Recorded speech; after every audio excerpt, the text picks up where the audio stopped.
Okay, this morning we're starting our coverage, our teaching on New Testament. We've just covered the Old Testament the last 2 weeks on the transmission of the text in the Old Testament. And this morning we'll begin the New Testament. Now the New Testament is part of the Bible that you're going to find most of your criticism with from so-called scholars that seek to downplay and destroy the reliability of the Scripture of the New Testament. So we'll focus on some of their criticism and look at some of the answers we can give. I just brought a box here of books that some of them, these are just resources. I welcome you to come up here and take a look at them. Some of them are good just to look at. Some of them are something you might consider for your own library. Book here, Manuscripts of the Greek Bible, Introduction to Paleography. It's got cool pictures, on pictures of some of these original manuscripts. Not original, but some of these old manuscripts are in this one. There's another text as well, the text of the earliest New Testament Greek manuscripts. He also shows pictures of some of these papyrus. And they give, unless you know Greek, it'll probably not help you, but they give the Greek text so that you can read it, and you don't have to try to decipher it from that. 2 books that deal with how we have the Greek text we have today, the text of the New Testament by Kurt Allen and Barbara Allen, goes through textual criticism, as well as the text of the New Testament by Bruce Metzler goes through as well and describes textual criticism of the New Testament. Now this book is in its 4th edition. Now, Bruce Metzler was the scholar in Princeton. He's a textual critic scholar in Princeton. And one of his students was Bart Ehrman. And in the 4th edition of this book, Bart Ehrman is a co-author. So I wouldn't get the 4th edition. I'd stick with the 3rd edition of that one. Philip Comfort, he's another name you'll run across in textual criticism. The quest for the original text of the New Testament. What is the goal as we pursue textual criticism? Our goal is to seek to find as much as possible the original text, and that's what he talks about in this book. Another book by Comfort, Encountering the Manuscripts, just an introduction to paleography. Then we'll talk a few things about this is actually a Greek text. Some books that I would recommend you to buy if you have further interest is a book here called Reinventing Jesus. And this covers a number of topics. Mainly it's a book writing about the Da Vinci Code and some of the arguments of the Da Vinci Code. But there's a whole section in here by Daniel Wallace on the text itself, and that's worth the price of the book. A few more. New Testament text and translation commentary. This is a great little book, big book. It's what this does, it takes all the areas in the New Testament where there are questions about text or there's variants. And when we say variant, we're just referring to an alternate reading. One text says this, another text says that. And it goes through and it will give all the variants, and then it also shows which of our modern translations use which of the variants. So you're able to look at see which manuscripts contain the variant and then which of our English translations use a particular variant. So it's helpful to have in your library for when you run across variants. One more, then we'll get started here. There's a new translation. I don't know how new it is now, but it's called the NET or the Net Bible. And we'll talk about it more next week or the week after, I guess, when we get to translations. But they've done a good job here. This is called a diglot. And what they've done is they've put together the Nestle-Aland Greek text on one side of the page, and then the English net version on the other side of the page, and allows you to compare. You get all the the textual notes of the Greek text as well as the English version. And the best thing I like about the Net Bible is its translation notes. If there's a variant that has any question, they put notes and they tell you why they interpreted or translated that text the way they did. And that's more than just the text of the Bible itself, and that version are the notes. So a lot of resources out there you can use. Some that we'll look at probably more likely 2 weeks from now. Bruce Metzger, a textual commentary on the Greek New Testament. When you run across variants, he actually does the same thing. He'll tell you why the translation committee chose to include one variant over another in the text. And then, of course, King James Only Controversy by James White. It deals more with the King James issues, but he has a section in here that goes through and covers the major variants that the King James Bible might have, while some of your more modern Bibles may not have, and why that's the reason. So another good resources. Keep in mind as we go through. And if you see anything you like, we can get you a copy of it. There's a box over here you might be interested in a few weeks when we get into translations. There's a pamphlet over here that we got some copies of, a little pamphlet by Leland Ryken about how to choose a translation. And he answers questions. It's based on one model of translation, which I think is a good model of an essentially literal translation. So those are for you to take. If you take one for your family or take two for your family to use, if you can donate a few bucks in the book box, that's fine. But if you can't, free to take them and use them and read them over the next few weeks. So when we get into translations, if you have questions, we can talk about them then. All right, before we move further, any questions about our Old Testament discussions? Hopefully everybody hasn't forgotten everything we went through and covered when we did the Old Testament. But I think you'll enjoy some of this New Testament stuff as well. All right, New Testament, text transmission and textual criticism. Our New Testament is made up of approximately 27 books. Well, not approximately, made up of 27 books, which were written 48 to 100 AD. Now, you notice right off that, as we talked about earlier, the composition of the New Testament is over a much narrower period of time than it was with the Old Testament. So these books were put together in about 50 years versus the 1,000 years of the Old Testament.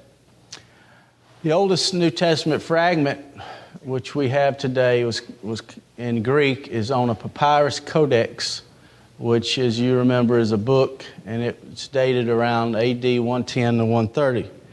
Now, this is the fragment here, and this is called P52, and it is on a papyrus sheet, and it's from John 18.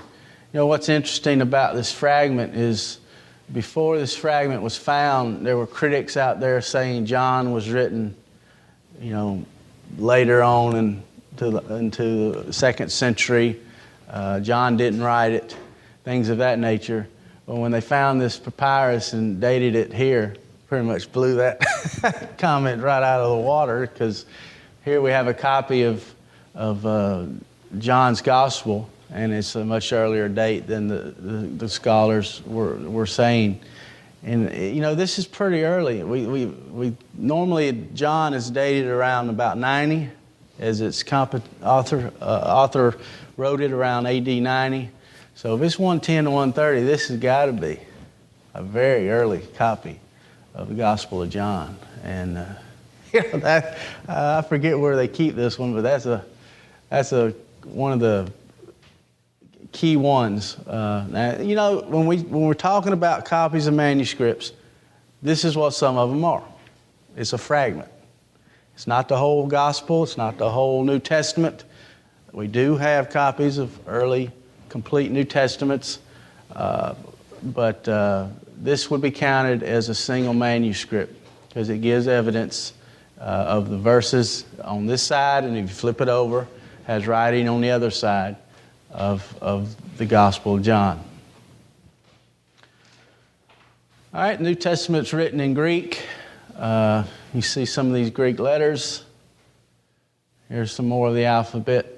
We'll talk a little bit about the alphabet here and how it went through. Like Hebrew, it's also gone through some transition and how it was used. Here are your capital letters.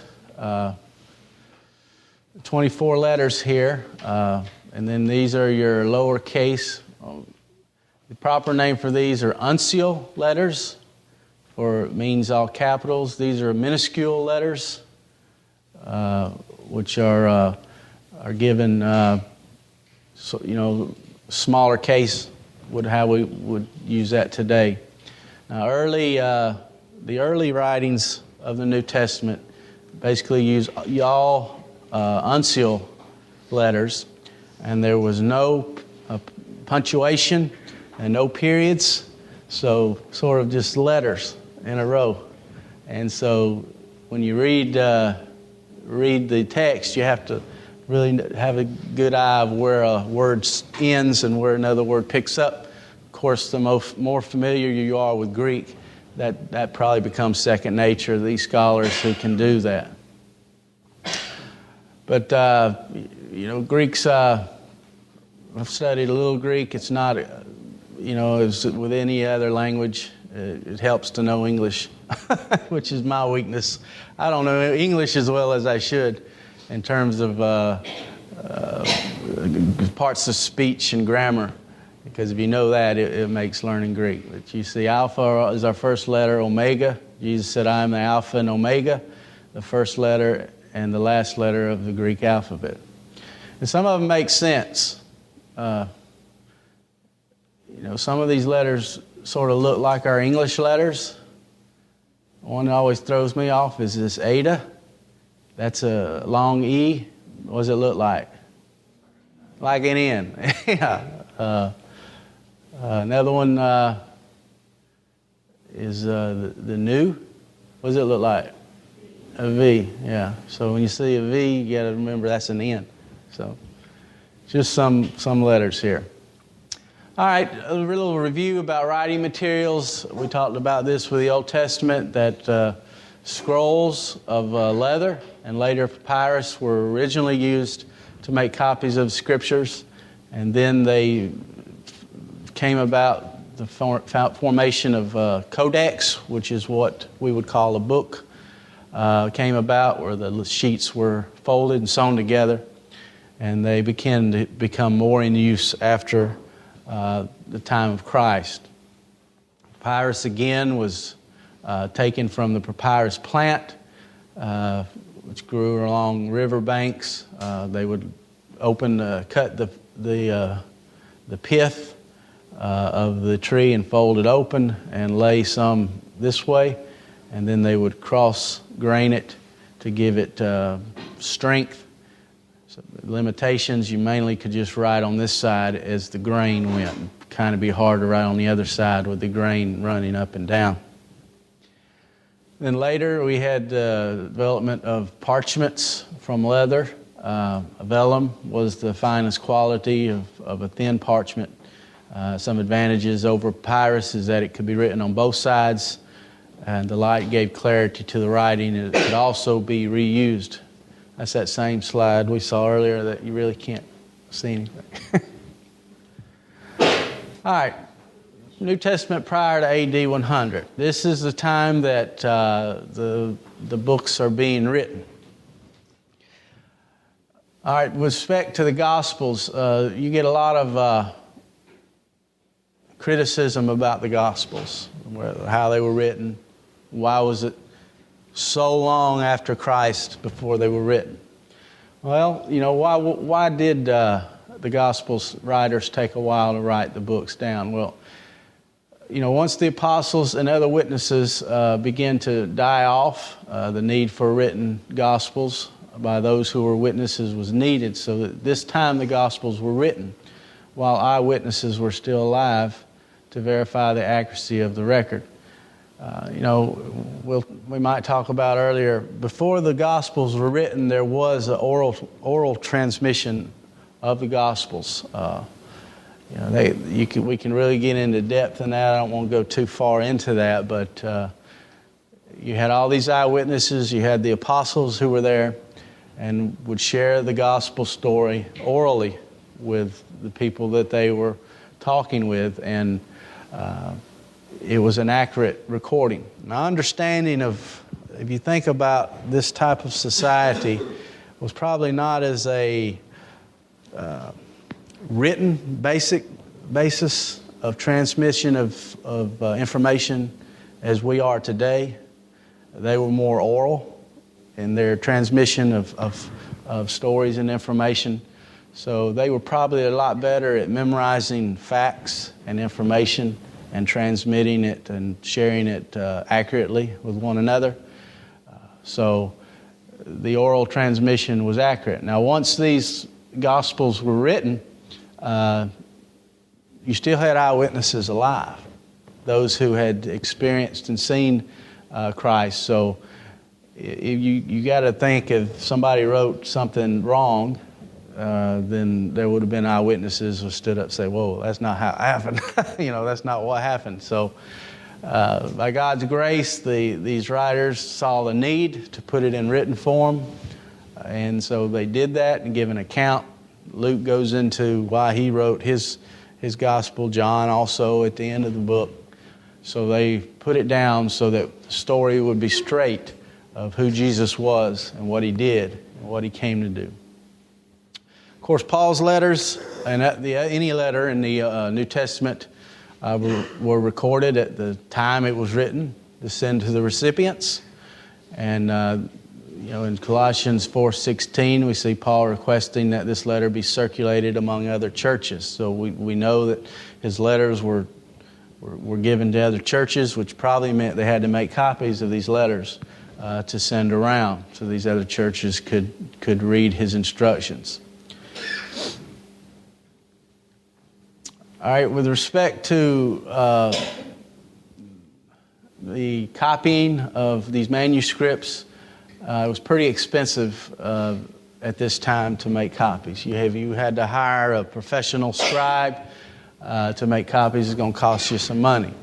And of course, a lot of these local churches at this time probably did not have the resources to hire scribes to make copies of the books. So they were on their own, which is a little different when we consider how the Old Testament had actually professional scribes who made copies of the Old Testament down through the years. That's all they did each and every day.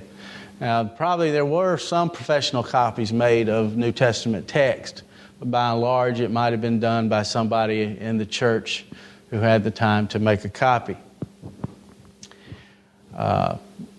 Because of the growth of Christianity, copies of these scriptures were in demand, leading to fast copying rather than accuracy of details. So you do run into some, as we've discussed, some of these spelling errors, these common copying errors that will happen when you're not paying attention to how you're copying a section of any kind of writing. So that's one of the things the textual critic seeks to find out.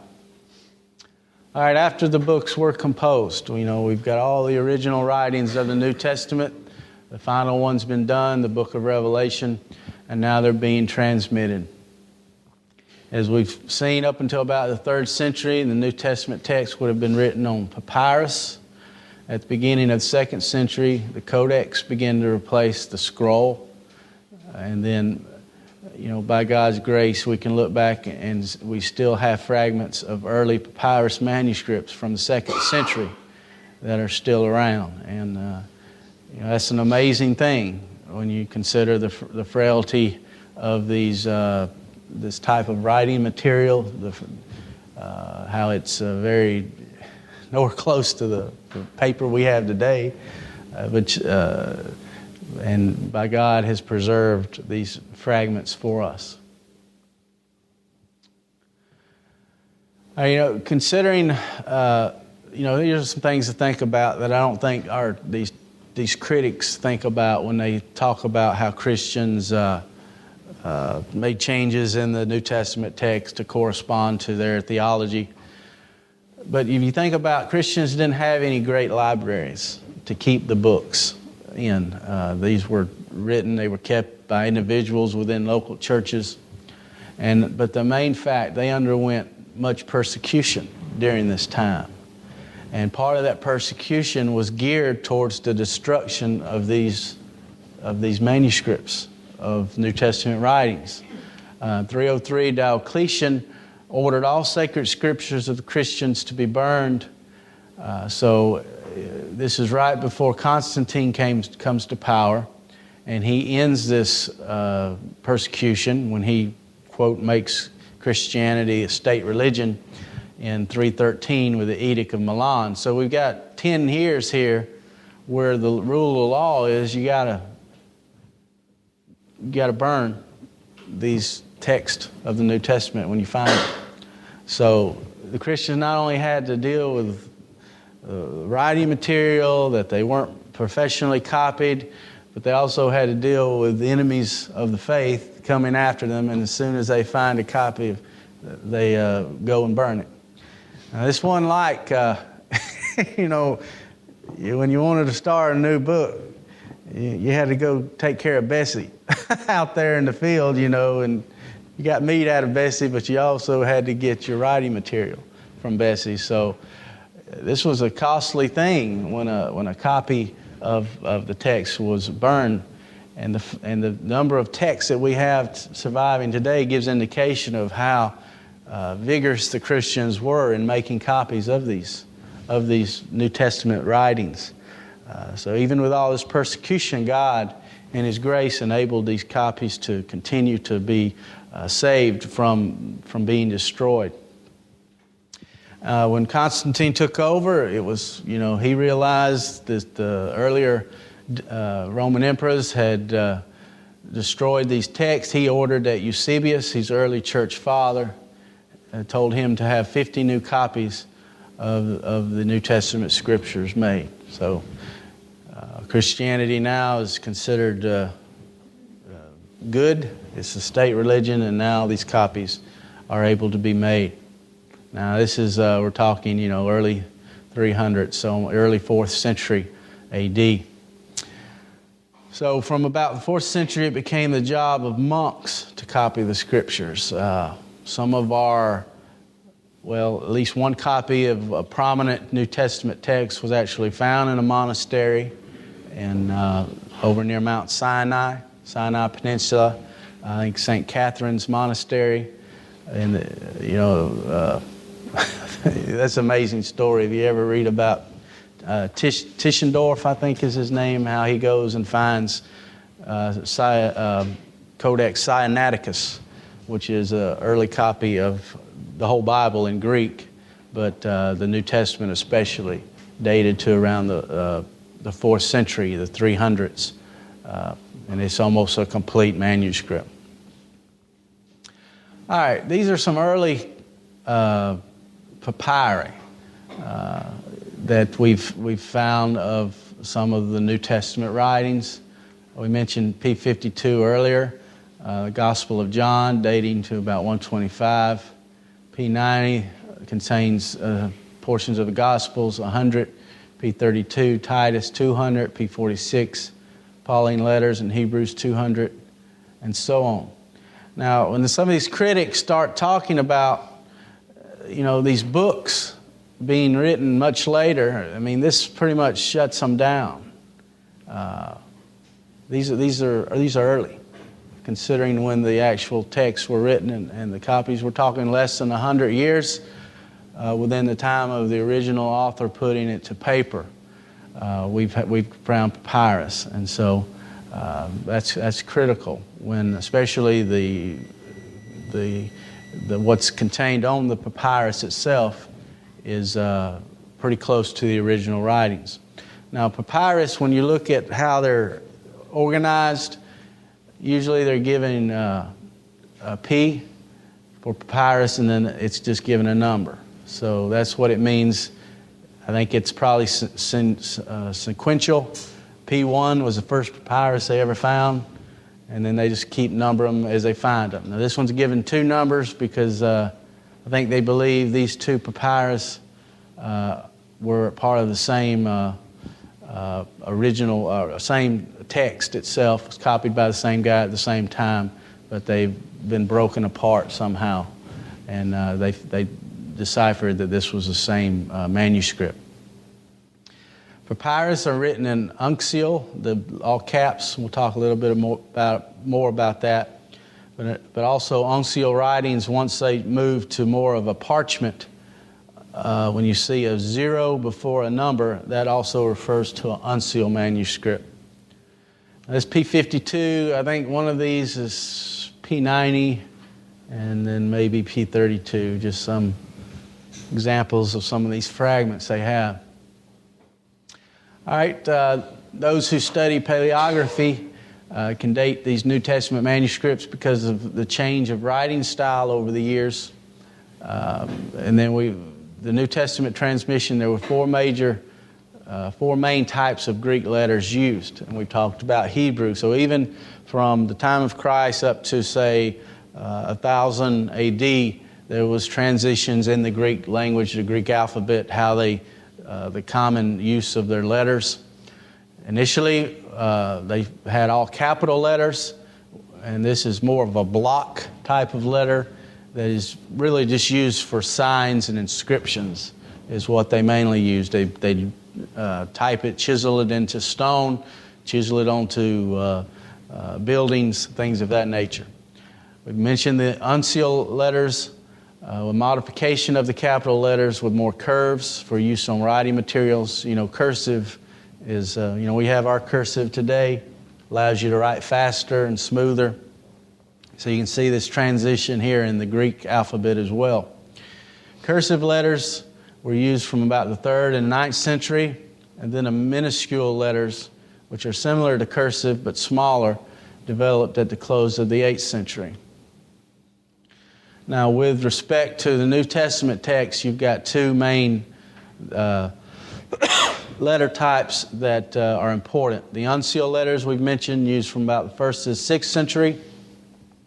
Our early manuscripts were written in uncial writing, and no breaks between the words or sentences, and no punctuations marks. Difficulty in determining the breaks in the words could lead to mistakes. Now, you think about it, even if you are a monk in a monastery and your job is to copy this manuscript, you don't have heat, don't have air conditioning, you don't have electricity for good lighting, you got a candle perhaps sitting there, your eyes, you don't have eyeglasses if you're like me and you bad eyesight.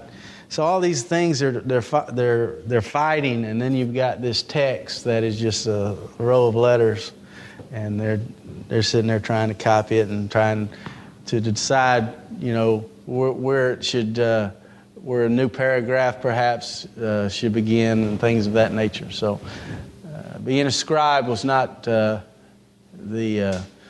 easiest thing. I read an account. Sometimes the scribes would, at the end of their copy, they'd write like a note of how it was to copy this book. And one scribe in one of these manuscripts wrote that, his ink's about to freeze because it's so cold outside, and he can't even get enough ink in and things of that nature. So they battled a number of different things, not like we do today in a nice, comfortable environment with our keyboard, and are able to easily things. You wouldn't think we would make mistakes at all, but we do. We still do.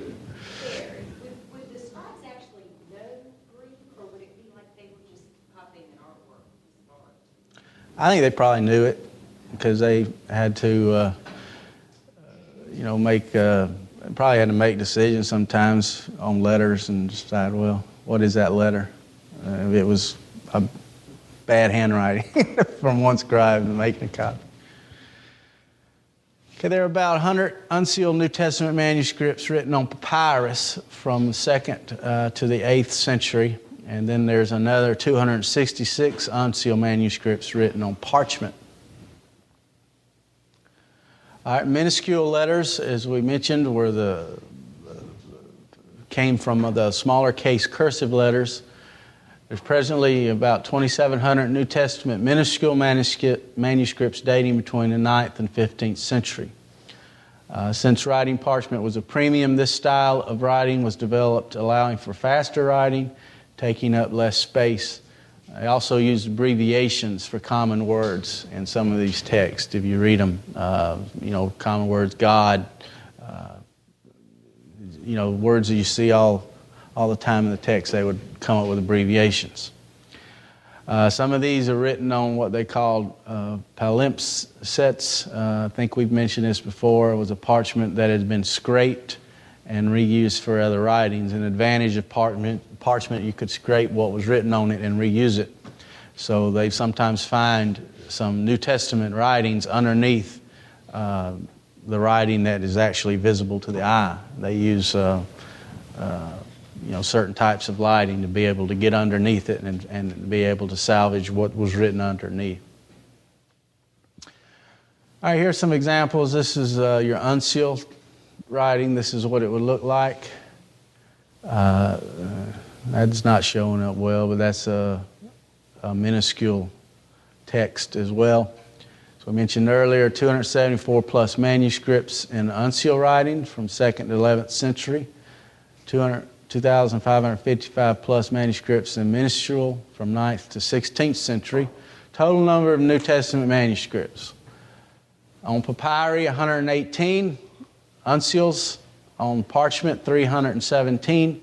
Minuscules, 2877. And lectionaries, 2,433. Anybody know what a lectionary is? Anybody want to guess? Okay, lectionaries they would divide the Bible up into readings. Say if you wanted to go through the Bible in a year or 3 years, they would take these texts and they just divide it. So today's reading is from such and such.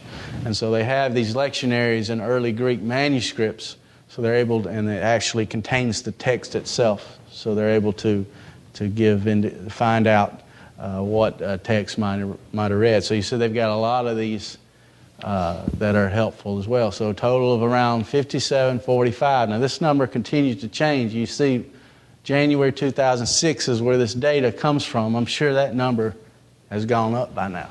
Because as we mentioned last week, we live in an amazing time. I mean, there are actually organizations now whose job is to find new manuscripts, new Greek manuscripts, and to take pictures of them. And so that number is going to continue to grow. All right, how does this compare with other earlier writings? This is where it just really blows you away. You've got, these are some early historical writings by some Greek authors, Livy, Tacitus, some other names here. Early historians from the time of Christ up to about, well, even before Christ, 400 BC up to time of Christ. And these are the oldest manuscripts they have of their writings. As you can see, this guy wrote around 400 BC, 1st century AD. So we've got a time period of 400 or 500 years of where the oldest manuscript we have of his writings. Look at the total number that have survived. 27. Now these are not necessarily, as we mentioned before, entire manuscripts. These are perhaps fragments of the manuscripts as well. I'm not exactly sure how they're counting these, but 27 of Livy's writings, 3 of Tacitus, 200 plus here. He's got a lot of his left. 20, 75. So those are what we're dealing with these ancient writings and what has survived down through the years. And we get in the New Testament. Hey, our Old Testament, New Testament was written 1st century AD. We've got some manuscripts that are within 100 years of the writing.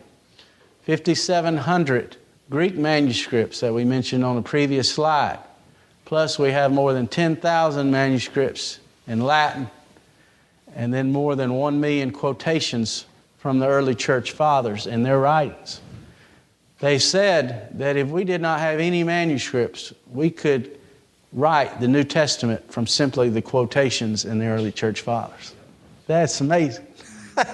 So don't say that the New Testament has no textual evidence, because it is clear that God has blessed us with a huge record of what the New Testament said compared to other works of antiquity, especially during the same time period. So that is amazing right there, to view that and consider that. We're going to go through this section, and then I guess we'll stop here and pick up next week. I won't keep our children's teachers waiting by going over. But those who study these manuscripts have basically said that there's 3 families of manuscripts, and these families are derived from the localities of where these texts would have developed. And these are given in order of importance from most to least accurate. Your Alexandrian family was produced mostly around Egypt, and they believe that this family began around the 2nd century. Now, these are general dates, and so it's sort of general. We don't want to be exact specific, but it's pretty close. Western family of text produced in the West around Rome also began in the 2nd century. And then you have a Byzantine text, which is produced mostly in the East around Byzantium, Constantinople, which later it came to be known. And it is a later developing text type based on these previous 2, Alexandrian and Western types. There used to be a 4th type, but they really don't have enough manuscripts to really form another text family. So these are the main 3. Some manuscripts can contain characteristics of more than one family and are called mixed manuscripts. Say you have an Alexandrian text that somehow somebody took it up to Rome, and then a copyist had it and had a Western type text and began to examine them, and he would probably have a little bit of both of the families. Manuscripts can be placed in the families because once an error has been made in copying, it generally remained in the family unless removed for some reason.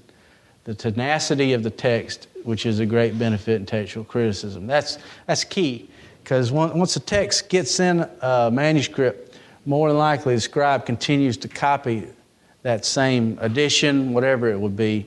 And so it allows them to look at the text and develop these families and say that, they considered the Word of God. You just because it looked funny, you didn't write it out.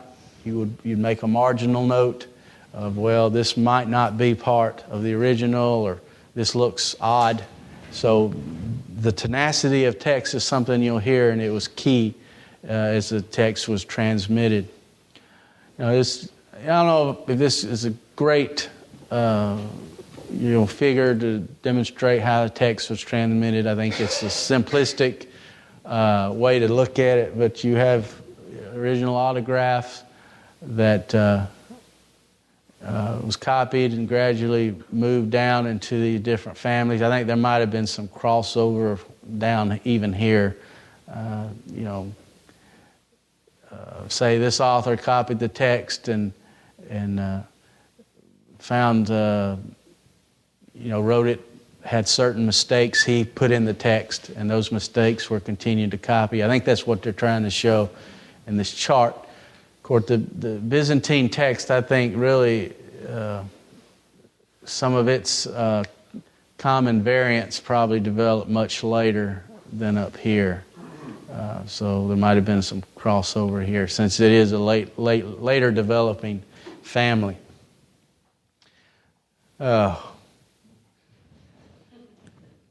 Well, this is supposed to be a Mediterranean Sea here. This is Alexandria. and Alexandria, Egypt. So this is where you get the Alexandrian text. Over here near Rome, in Italy is where the Western text family was formed, and then up here around Byzantine in the East, which eventually became the Eastern Orthodox Church, is where your Byzantine text came from. That's where the sources were. The Alexandrian group is considered to be the most accurate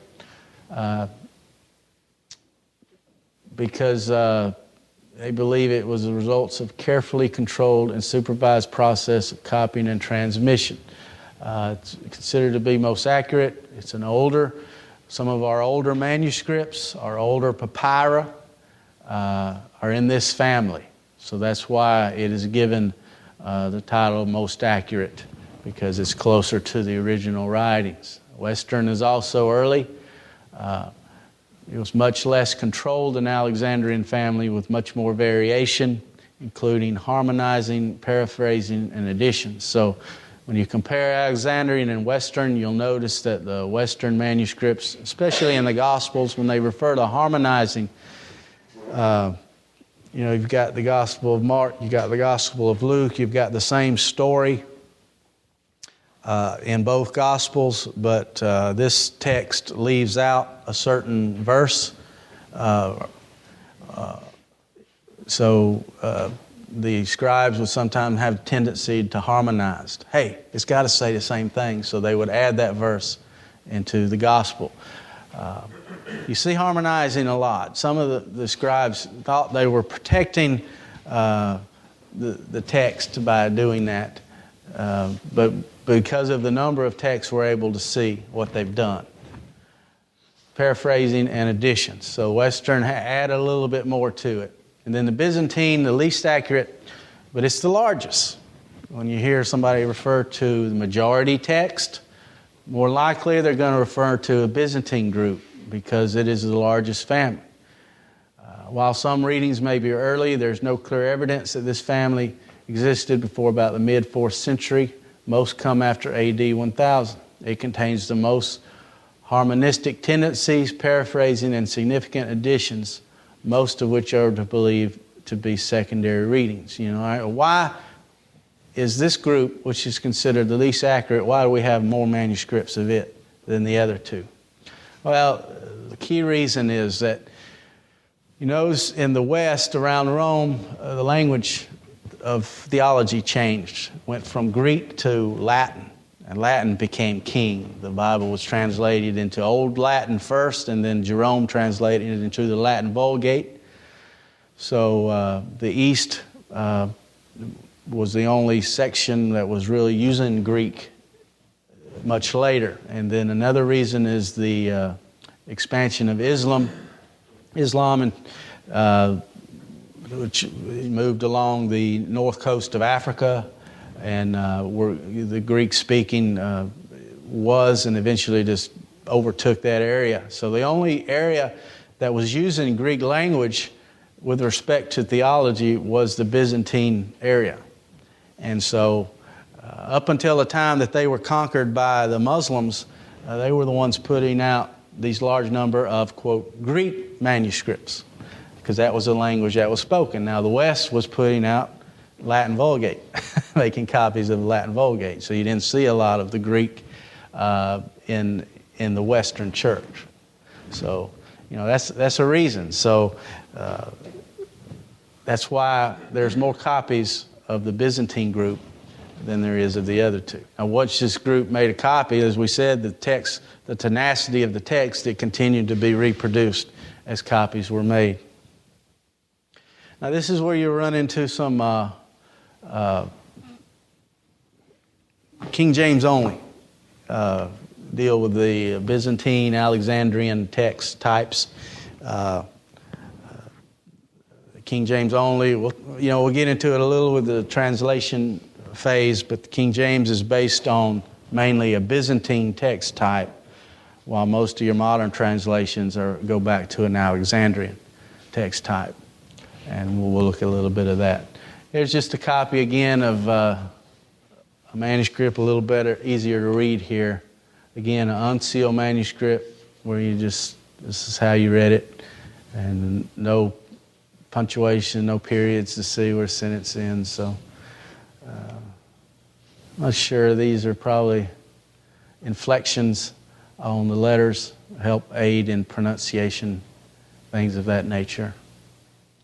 So we'll just close here and pick up next week and finish up hopefully with the New Testament. Any questions about what we've looked at so far? Again, a little bit of technical stuff, but you really have to have a sort of groundwork of technical information to understand how the text and why they were copied the way they were.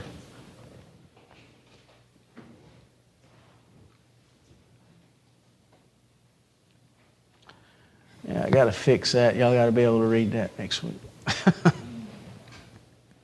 Any questions? Everybody is an expert now in New Testament. Oh, Brandon do that. That's PH, right? That's so easy. PHIE. I like my Greek text. I don't think I like that right there. MENONID. Just letters.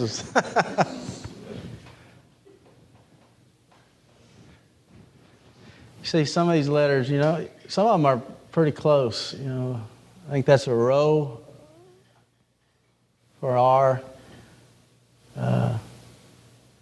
That's, T for tau.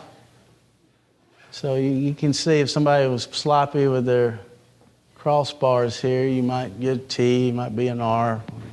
So you can see. I think the rows are almost like T's there. Yeah. Oh, yeah, right here? Yeah. What is that?